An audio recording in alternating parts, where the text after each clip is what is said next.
So this is a full back foam roll. So what you're gonna do is you're gonna start your upper back, kind of up by the neck area, but you're gonna put your arms up overhead.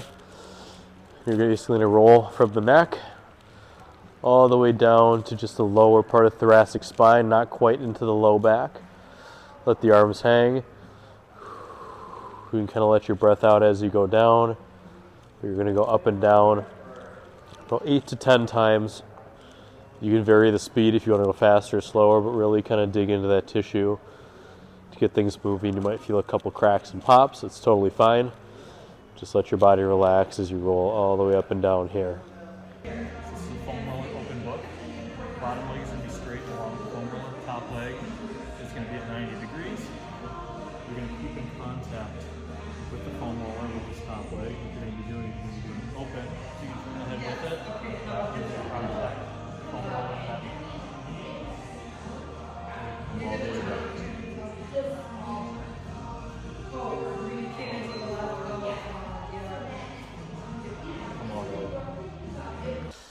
This is called foam roller thread the needle. Your hand is going to be down on the inside of the foam roller. Other hand is going to go behind this arm in front. This left arm, my left arm here, can bend a little bit to give you more thoracic rotation. But what you're going to do is you're going to slide and you're going to reach as far over as you can. Hold it for about a second at the end. And you're going to come back all the way back to the starting position. Roll out as far as you can. And come back. You're going to do that on both sides. It's called T-spine extension. What you're going to do, hips are going to stay on the ground. Arms are going to kind of go behind your head. You're going to start above the shoulder blades. You're just going to arch your back over the top of the foam roller, getting a nice, good stretch. You're going to sit back up. Then you're going to inch yourself down about 2 little spinal segments or so. Walk the feet in. Arch over. Really trying to push the upper back into extension. You're not throwing your head back. You're just kind of resting there. You can exhale if you need to, kind of relax even more. Come all the way back up. And you're going to kind of repeat this process of going down little by little. And if you find a spot where you're like, ooh, that's a little bit tender or that feels really stiff, you can kind of stay on that segment, kind of going over and back a couple times. You want to go until you're just kind of below the shoulder blades. You'll feel a lot of pressure build up in that low back. If you get down too far, so I'm going to go way down here, it's like, ooh, that's a lot of pressure. Back off a little bit. And you're good from there. So you're going to go all the way down the spine. And you're going to come all the way back up the spine. This one's called a sleeper stretch. So what you're going to do is this arm is going to be at 90 degrees. And I don't want your body rolled open like this. You're going to be kind of rolled a little bit closed. Not falling forward, but almost perfectly stacked on top of yourself. Shoulders perfectly 90 degrees. And all you're going to do is you're going to kind of take this arm and you're going to push it down into internal rotation to stretch that shoulder capsule, okay? Just going to hold this for about 30 seconds or so. It shouldn't be painful, but you should feel like it's doing a pretty decent amount of stretching in there. If it's painful, back off just a little bit, and you're going to return it back up. Same thing with the other side. So this is a half kneeling hip flexor stretch.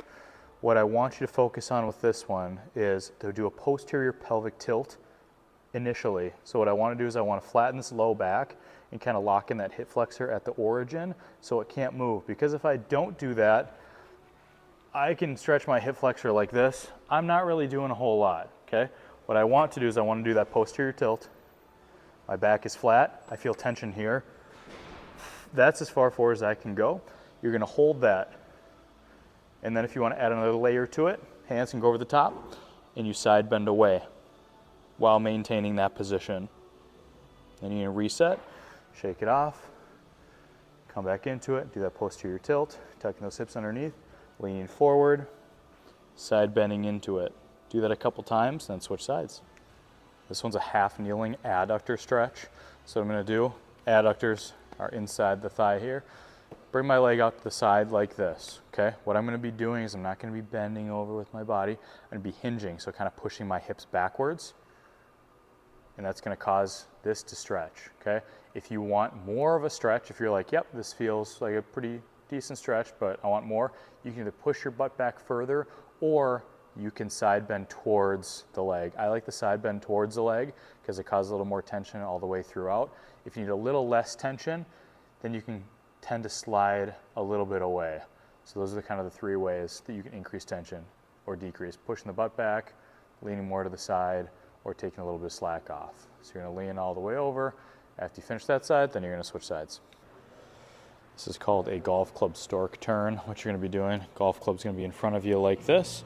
You're gonna kind of hook your leg behind your knee. You're gonna rotate your hips across as far as you can without turning your upper body at all. Pulling that knee across. So this is going to be foam rolling. I'm also called your TFL. Your TFL is your tensor fascia lata. So it's called. It's kind of right where your pocket would be. So it's in the front, but ever so slightly on the side. That and the glute muscle make up your IT band. So it's kind of a hip flexor on the outside here. What you're going to do is you're going to get a foam roller, lay it down towards the edge, and you're going to kind of rotate slightly sideways.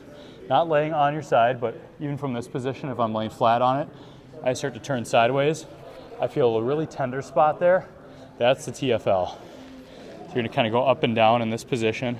It's gonna be kind of be right in that little divot of where your leg and hip kind of meet at the waist. So laying slightly on the side, moving around. If you can't quite find it, you can kind of Google TFL online. It'll show you roughly where that muscle is, so you can kind of see exactly where to find it. You're just gonna go up and down on this spot for about a minute, and then you'll switch sides.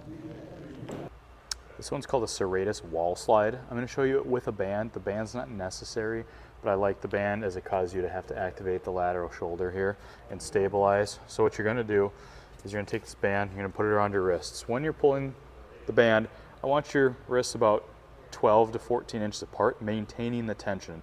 As you can kind of see, when I'm holding this, I don't let my elbows flare. I try to keep my elbows in the forearm fairly vertical, so I'm not letting myself come out in this position as I do it. I'm going to take this foam roller, put it on the wall, start about eye level with myself, pull the hands about 12 to 14 inches apart. I'm going to slide the band up the wall and lean forward. I should feel a good stretch in my lats right underneath my armpits. Hold that stretch for about 3 seconds or so, and you're going to slide all the way back down, making sure the elbows are staying in, not flaring out. Going to go all the way back up. Feel a good stretch underneath there. Going back down. This one is a posterior pelvic tilt with a golf club. So golf club is your stabilizing position. So if you're lining up to hit a swing, this is my kind of position. So I want to stay natural like that. So what we're looking at is we're trying to get you to transition between anterior and posterior pelvic tilt. So what an anterior tilt is if you look at my hands, anterior is forward, posterior is back. So as I roll my hands forward, my butt sticks out and my low back is kind of arched. That's an anterior tilt. Posterior tilt, my hand's gonna pull backwards, rotating my pelvis backwards, tucking my hips underneath, my low back, if you can see, flattens out. So I want you to work on the transition between anterior and posterior tilts. Try to anterior as much as you can, tucking the hips underneath as far as you can. Okay? You can do this one a couple times, maintain that golf posture. Your upper body really should not move at all, just the hips are going to be moving.